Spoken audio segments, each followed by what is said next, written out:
Enfin, nous aurons l'occasion après de revenir, comme je l'ai dit tout à l'heure, pour des questions sans doute. Je vais passer sans plus tarder la parole à Monsieur Giuseppe Naduamarão, s'il veut bien. Voilà, c'est à vous.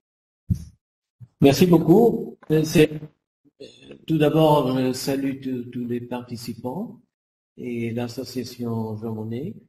Je remercie aussi l'invitation et je me sens un peu en difficulté après ces deux brillantes présentations qui ont à peu près tout dit sur Suarez et l'intégration européenne.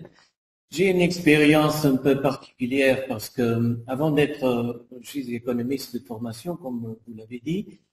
J'ai été avant, comme première expérience professionnelle, j'étais journaliste. J'étais correspondant à Bruxelles avant l'adhésion. J'ai accompagné le processus au Portugal avant de partir à Bruxelles et j'ai terminé comme chef de cabinet du ministre que dans le dernier gouvernement de Marius Watch a fait la conclusion de l'adhésion du Portugal. J'ai alors une vision assez complète du processus. Dans beaucoup de moments, j'ai participé activement et j'ai une idée très claire de ce qui était le rôle de Suarez dans ce processus. J'ai un peu commenté et donné mon point de vue sur cette participation d'une manière très synthétique pour ne pas fatiguer tout le monde. Essentiellement, je crois que ce qu'a dit Isabelle est très important. Il avait une conviction sur l'Europe et la construction européenne comme un projet essentiel pour l'avenir du continent, sinon du monde, et en même temps une conviction très claire sur le Portugal dans l'Union européenne. Il voyait le Portugal et son avenir comme une partie de l'Union européenne et comme un élément essentiel pour l'avenir du pays. C'était un choix. Et ce choix était un choix tout d'abord politique. Suarez n'a pas fait beaucoup de comptes ni demandé beaucoup d'études pour décider, avec son premier gouvernement, d'entamer les négociations d'adhésion, de demander l'adhésion du Portugal, ce qui a été fait en 1077. Il a considéré toujours, quand il y avait des doutes, quand il y avait des difficultés, nous avons eu une négociation pendant 8 ans. Dans une certaine période, tout le monde se rappellera peut-être de la pause que le gouvernement français a mis sur le processus d'adhésion du Portugal et de l'Espagne pour des raisons qui étaient d'une certaine façon politique parce qu'elle était en rapport avec des difficultés antérieures. Mais dans tous ces moments, sa tenue a toujours été il faut tenir le cap, il faut faire le projet, il faut aboutir. Et ça, c'était vrai quand il n'était pas au gouvernement, quand il était à l'opposition, c'était toujours vrai aussi quand il a été Premier ministre, et ça a été très important pour ce processus. Je crois que Suarez voyait l'adhésion en même temps comme un nouveau dessin pour le pays, un nouveau dessin après la révolution et la décolonisation, et en même temps un instrument pour changer, pour donner un nouveau projet au pays qui était un peu, je dirais, perdu en ce moment-là. Et c'était toujours ça qui a été présent dans sa vision de l'Europe et du Portugal dans l'Europe. Ce n'était pas une question de savoir si c'était mieux pour cela ou pour quelconque ou pour cette idée ou cette autre idée. C'était un clair choix qui déterminerait l'avenir du pays, compatible avec son passé, avec son histoire, comme il a voulu faire la signature en Jérôme, qui est le monument par excellence de l'expansion portugaise. Et il a toujours dit, et c'est vrai, ce n'était pas incompatible avec le passé colonial du pays, avec les rapports avec l'Afrique, le Brésil, tous les mondes où les Portugais ont des relations très anciennes, avec une marque très forte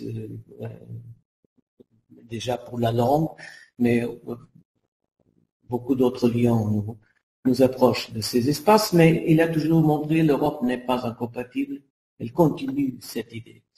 Mais en même temps, c'est un contrepoint, parce que l'Europe, un contrepoint à l'égard de la dictature, à l'égard du passé. L'Europe toujours associée à la démocratie, à la liberté, au progrès. Et ce sont ces idées qui ont défini sa position permanente sur le projet européen, c'est le Portugal dans l'Europe. J'ai travaillé avec lui après en tant que président de la République pendant 10 ans et avec un rôle différent, il a accompagné toujours le projet européen avec des positions très marquées de sa propre vue et devenant d'une vision propre sur le projet européen, comme Madame l'ambassadrice a souligné. Et je crois qu'il il a été très déçu au moment où la crise financière a provoqué des fractures très fortes dans le projet européen. Je dis pendant 2007-2017, disons, qui ont été marqués par cette fracture. Je crois qu'il serait aujourd'hui préoccupé de voir l'Europe à nouveau devant la guerre. L'Europe avec des défis très difficiles qui n'ont pas seulement à voir avec sa position en tant que puissance mondiale, mais dans son propre intérieur avec sa vocation démocratique et les destins de cette démocratie. Je crois que ce seraient des idées, des problèmes, des soupçons que Suarez aurait quand il verrait l'Europe aujourd'hui. Je crois que tous les Européens ont ce genre de préoccupations et de soucis à l'égard de l'avenir.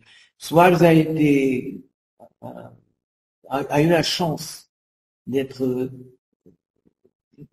l'initiateur du projet européen avec la demande d'adhésion et en même temps de le conclure avant sa présidence. Et toujours dans des situations critiques parce que nous sortions de la révolution et de la décolonisation, comme je l'ai dit, quand il a posé la demande. Et il sortait d'un gouvernement, à mon avis, très important, qui a été très spécial parce que c'était une coalition, si vous voulez, entre les RPR et le Parti socialiste, si on était en France, qui n'est pas la chose la plus évidente. Il sortait d'une très grande crise financière avec des enquêtes d'opinion très défavorables. Il a conclu l'adhésion dans ce moment-là. Il a été élu président immédiatement 6 mois après, ce qui est très ironique comme histoire, mais qui c'est aussi une démonstration de sa ferme capacité d'être un leader, de diriger les destins de la politique avec un P majeur et d'être, comme je dis, le premier constructeur de la présence du Portugal à l'Union européenne et de le faire comme un nouveau destin pour le pays. Et ça, c'est très important quand on revient à son histoire et on rappelle ce qu'il a laissé comme dégâts importants pour le pays, pour l'avenir du pays. Merci.